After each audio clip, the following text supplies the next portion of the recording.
Akkam bultan daawwattoota keenya jaallatamoo fi kabajamoo sagantaan keenya ka oduutii fi ka gabaasaa kallattiin karaa miidiyaa hawaasummaatiin isinii darbu amma jalqabee jira gara hangafoota oduutti dabarra. Hacaaluu Hundeessaa ajjeefamuun walittu qabatee mootummaan warra isa ajjeese jedhamu miidiyaa gubbaatti maqaa isaanii kenne. Siidanii Haile Sillaasee kan magaalaa London keessattuu barbadaa'ee mootummaan Itoophiyaa akka deebisee ijaaru addeesse. Ajjeecha Hacaaluu Hundeessaa ilaalchisuun artist Ali Birraa gaafii fi deebii BBC waliin godhan keessatti Hacaaluu jechuun nama akka Mahatma Gandhi, Martin Luther King, Malcolm X Oromoo jedhe. Mormiin sadarkaa gulantaa addunyaatti mootummaa bilchiginaa gubbaatti gaggeeffamaa jiru cimee itti fufee jira gara bal'ina oduutti dabarra. Yeroo ammaan tana biyya Itoophiyaa keessatti nafxanyoonni aangoo dhuunfatanii bulchiinsa Abiyyi wajjin qindoominaan hojjechaa jiran Jawaar Mohammad gubbaatti adabbiin seeraa cimaan akka darbuu fedhii akka qabamu dubbatamaa jira. Adabbiin seeraa kun Jawaar Mohammad bardarbee sobaanii marfame jedhee namni 86 ijjeefamuu fi sababa tahee ka jedhullee ka himati uf keessatti qabu yoo tahu hokkara ammaan tana ajjeecha Hacaaluu Hundeessaa wajjin wal qabate ka illee maqaa Jawaar Mohammadiitii fi hoggantoota is waliin hidhamanitti faafuu fi carraaquttu jiranii mootummaan kana bakkaan baasuu fi ragaalee kijibaatii fi akkasumas dookimenteroota dharaa hojjechiisaa jiraachuun ibsamee jira. Yeroo ammaan tanatti ajjeecha Hacaaluu waliin wal qabate shanee wajjin wayyaanee wajjin warra karaa mootummaa Misriitiin hojjetu akka Jawaar Mohammad qindeesse jechuudhaani mootummaan oduu dharaa wayita qopheessaa jiru kanatti televezyiinii Waaltaa kan jedhamu kan paartiin biyya bulchuu bilchiginnaan dhuunfatu irratti booji'amaan Birgaadir Jeneraal Kaasahee Camadaa gabbahee yeroo ammaan tana qeerroo ulee qabattee gandi keessa hiriira baatu mootummaan waraanitti arguun akka isaan ulee laf kaahanii karaa nagayaatti deeman gaafate yoo isaan didanii rasaasan deebii kennuufi qaba jechuun obbo Birgaadir Jeneraal Kaasahee Camadaa kun dubbatan. Birgaadir Jeneraal Kaasahee Camadaa odoo maqaa hin dhayinuu diqaalaa Arabaa namittiin jedhani Jawaar Mohammad ta'uu isaati mootummaan daddaffeen murtii kenne murtii kanammoo akka murtii ejjechaadhaan daddafee raawwatu gaafate jira. Kaasahuun Camadaa gaafii fi deebii kana televezyiinii Waaltaa gubbaatti godhame. Televezyiinii Waaltaa televezyiinii mootummaa ka paartiin dhuunfatu yoo ta'u yeroo ammaan kana miidiyaa akka OMN fi akkasumas miidiyaa lamaan TV fi Dimtsi Wayyaanee sagalee jibbiinsatii fi sagalee hammeenyaa taatan jedhee abbaan taayitaa biroodkaastii Itoophiyaa uguruun ni yaadatama. Haa ta'u malee televezyiinii Finfinnee keessa darbu kan Waaltaa jedhamu kun kan mootummaan seera mootummaa jalatti buluu fi kan paartiin bilchiginnaa dhuunfatee jiru Jawaar Mohammad haa ijjeefamuu jedhee yoo dubbatutti maqaa dhahullee baate akkasumas qeerroon yoo ulee lafin kenne qawween hadhaamtuuti jedhee ammallee uummata Tigraay gubbaattu kan waraan labsisiise hagamma abbaan taayitaa biroodkaastii Itoophiyaa waan dubbate hin jiru.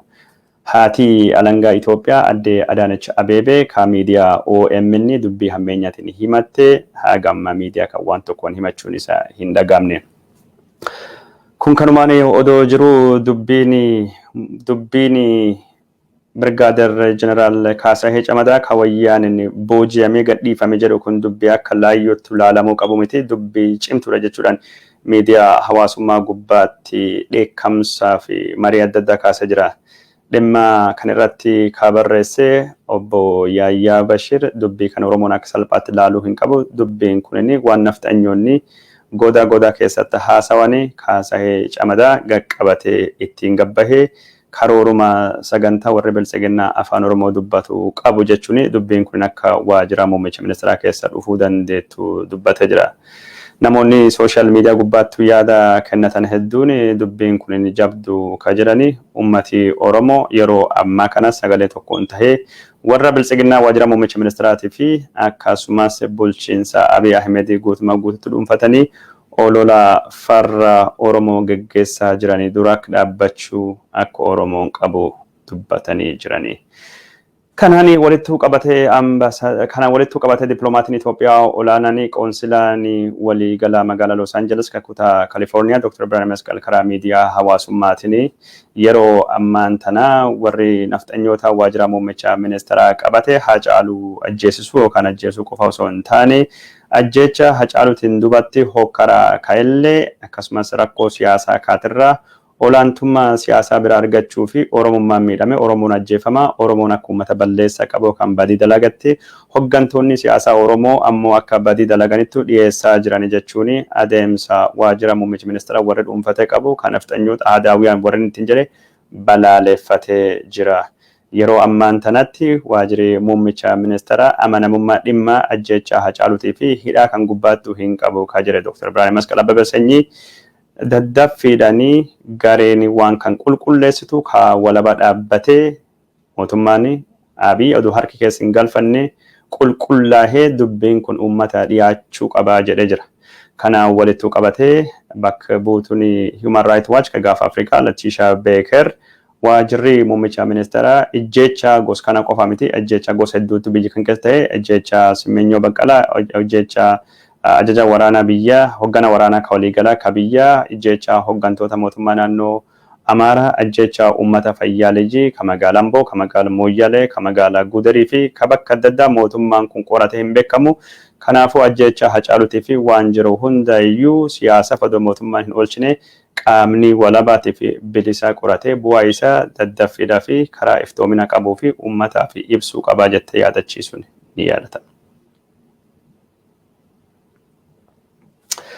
Kuni kanumaan odoo jiru namoota Haacaaluu Hundeessaa ajjeesuu irratti kallattiin hirmaatanii waajjirri abbaa alangaa Itoophiyaa maqaa isaanii miidiyaattu himee jira. Haati alangaa Itoophiyaa adde Adaanech Abeebee miidiyaa irratti akka ibsaa kennanitti Haacaaluu Hundeessaa ajjeesuu keessatti nama sadittuu hirmaate. Ka Haacaaluu Hundeessaa ajjeese kallattiin nama Xilahuun Yaamii fi Abdii Alamaayyoo jedhaman isaan lachuu to'annoo jala oolanii namni sadaffaan ajjeechaa Haacaaluu keessattuu hirmaate ka Kabbada Gammachuu jedhamu barbaada jiraachuun ibsamee jira. Akka odeeffannoon kun jettutti yeroo ajjeechaan Haacaaluu raawwate kutaa bulchiinsa magaalaa Finfinnee keessatti ganda Galaan jedhamu keessatti ka ajjeesuun himatame nama Xilahuun Yaamii jedhamu kanattu rasaasa dhukaasee ajjeese jetti haati alangaa ka miidiyaa gubbaattu ibsa kennitu.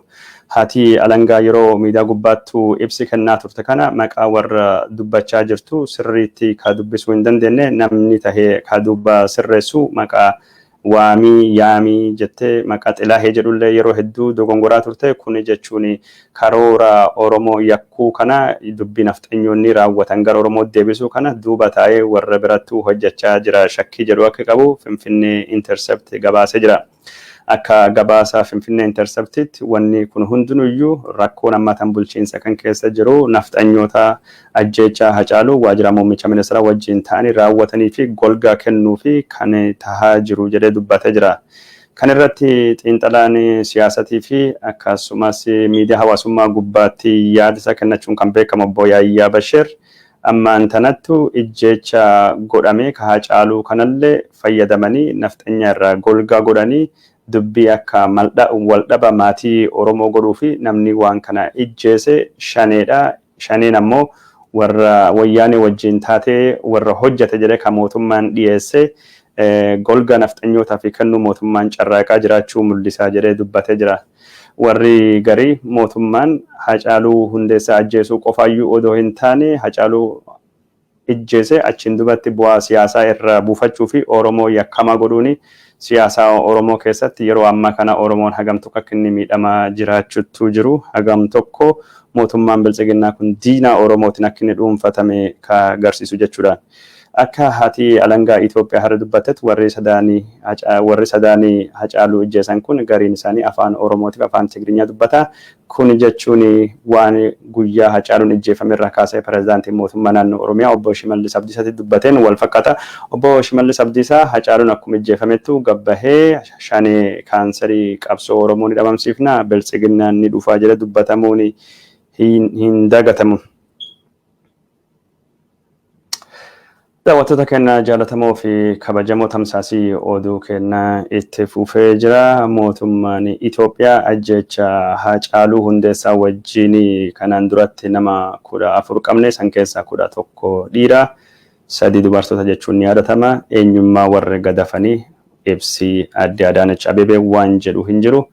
Hokkara ajjecha Haacaaluu Hundeessaatiin walittuu qabatee ka'een Oromiyaa keessatti qofa namni 3,500 hidhamuun waajjira muummicha ministeera dubbii himaan isaa obbo Nugusuu Xilaahuun dubbatee jira. Kan irratti dippiloomatiin Itoophiyaa olaanaa duraanii Dr. Biraanuu Masqalaa Bebeesanyii akka bilisiginnaan Oromiyaa keessoo warra haasawan namni Oromiyaa keessatti hidhame qofti nama 100,000 oli jechuun dubbatee jira. Kan irratti hidhamtoonni hedduun man jireenya man poolisii manni hidhaa guutee man barumsalleetti man jireenya adda addaatti waajjiroota mootummaatti manneen kaadiree mootummaatti hidhamaa akka inni jiru odeeffannoon karaa adda addaatiin bahaa jira. Yeroo ammaa kana miidiyaan Habashaa VOA Deutsche Welle akkasumas miidiyaan mootummaa Itoophiyaa Oromoon nan fixe waan akka bara cuhumsaa ka arba guuguu fi baddannootti dhasuun mootummaan godhaa jira jecha dubbachaa jiranii. VOA'n keessattuu yeroo ammaan tana Oromoon ajjecha Arsii keessatti saba biraa irratti raawwate dubbii jedhuu fi xiyyeeffannaa guddaa kennanii ganama kana itti gaafatamtu Human Rights Watch damee gaafa Afrikaa Letiishaa Beekerii wajjin gaafii fi deebii godhaa turanii. Adde Letiishaa Beeker akka jettutti waan kan qorachaa jirra garuu haalli intarneetiin ammatti cufame rakkoo kana qorachuu akka cimaa rakkisuu dubbachaa jirti.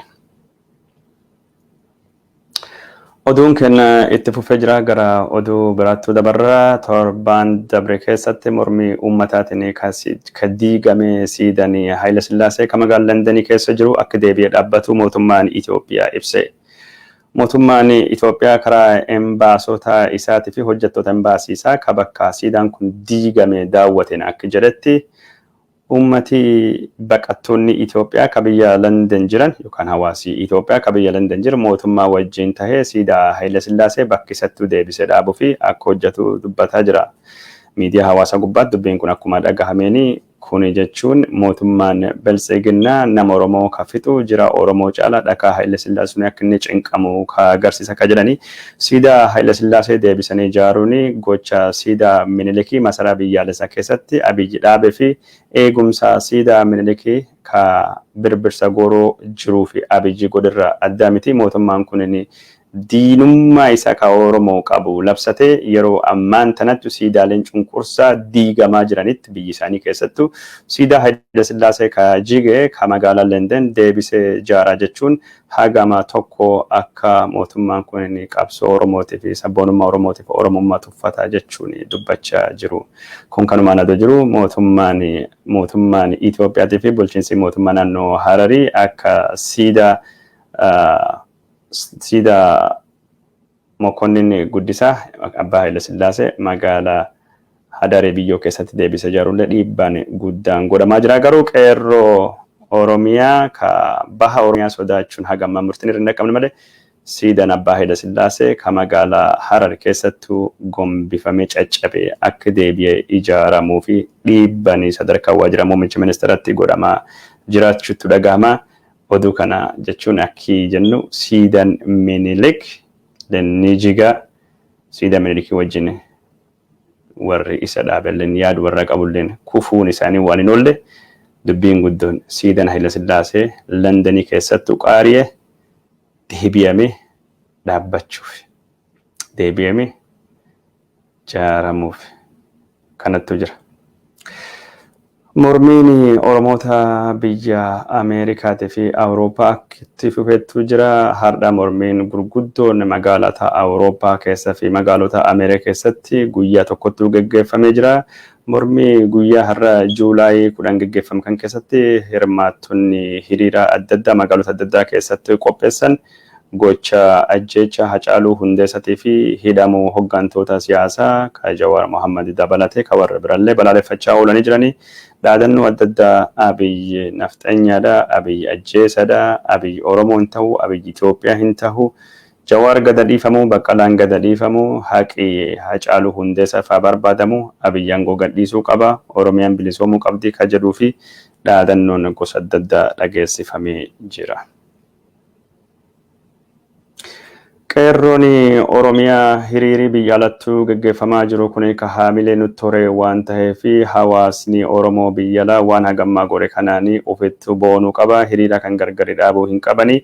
Yoo isaan hiriira biyya alatti wal faana akkas godhan taate qeerroon biyya keessattu haamilee horate innis mootummaa Abbaa Irree Abiyyi gubbaattu qabsoo finiinsa. Kanaafuu hiriiri biyya alaa kun akka gargari hin cinne karaa miidiyaa jabeessuutiin, karaa dippiloomaasiitiin akkasumas dhiibbaa mootummaa Abiyyi irratti karaa maallaqaatiif dinagdeetiin godhan hawaasi biyya alaa jabeessee itti fufuu qaba jedhanii dhaamicha dabarfatanii jiru.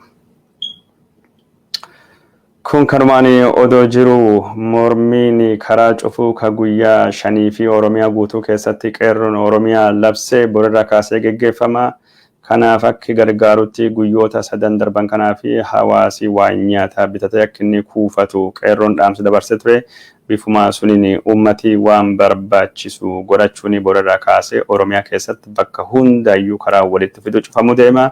Qeerroon Oromiyaa sabaa fi sablammiif eegumsaa fi kunuunsan barbaachisu hunduu akka godhamuu fi qabeenyi alagaa yookaan qabeenyi saba bira tokkolleen akka hin mancaane yaamicha dhiyeessee jira. Qeerroon Oromiyaa, poolisiin Oromiyaatii fi waraanni raayyaa ittisa biyyaa heera ittisa malee meeshaa Abbaa Irreeti miti ka jedhanii poolisii fi miseensonni Oromiyaa seera kabachiisuu gubbaatti xiyyeeffachuun qeerroo karaa nagaatiin qabsaa'u akka tarkaanfii gara hammeenya mootummoonni Abbaa Irree isaan ajajan irratti hin fudhanne yaamicha dhiyeessanii jiran. Daawwattoota keenya jaallatamoo fi kabajamoo hiriiri biyya alattuu jiru itti fufee jira. Pireesii addunyaa dhiibbaan waajjira muummicha ministeera gubbaattuu godhuu hammaachaa jira. Keessattuu intarneetii cufuu fi akkasumas hoggantoota falmitoota hidhuun mormii guddaa kaasee jira. Gabaasonni pireesii addunyaa ka televezyiinii adda addaatii fi ka dhaabbilee mirgoota ilmaan namaa falman hedduutti bahaa jira. Sun cuunfinee walitti qabnee sagantaa biraa keessattuu ka isinii qopheessinu ta'uu asumaan isinitti himna. Mootummoonni biyyoota lixas dhiibbaa mootummaa Itoophiyaa gubbaatti godhan cimsanii itti fufanii jiranii kan keessaa fakkeenyaa fi haala Itoophiyaa keessa jiru kan yaaddessaa tahee haala siyaasaa ammaan tana hidhamuu hoggantoota Oromootii fi ajjeefamuu Hacaaluu Hundeessaa ilaalchisee muummittiin ministeera biyya Jarmeen Angela Merkel waajjira muummicha ministeera bilbiluun Dr. Abiy Ahmed wajjin marii godhuun himamee jira. Haa ta'uuti malee mariin kun dhimma koronaa gubbaattuu xiyyeeffatee jedhee Abiy ibsa kennee jira. Kun kanumaan odoo jiru mariin laga Abbayyaa Misriif Suudaan Itoophiyaa waliin godhaa jiranii bacancaruun ammallee gabaasamee jira. Maallaqi baankiin addunyaatii fi gamtaan maallaqa addunyaa liqii Itoophiyaaf kennuuf yaade kabiraa ammas ugguranii jiranii. Liqiin miiliyoona 20 ka kennamu koronaa vaayirasii to'achuu fi hatattamaan gargaarsa maallaqa ka Itoophiyaan barbaadduuf ture. Gargaarsi sun ugguramee jira. Kanaan duratti baankiin addunyaa torbaanuma darbe keessaa gargaarsa hatattamaa ka dinagdee Itoophiyaa bayyanachiisuuf kennamu doolaarii miiliyoona 500 kennuuf yaade ugguruu isinitti himne turre. Daawwattoota jaallatamoo fi kabajamoo sagantaan keenya ka oduu kaarraa hagasuma waan daawwattaniif horaa bula sagantaa biraatiin walitti dachana hagsunitti guyyaa gaarii.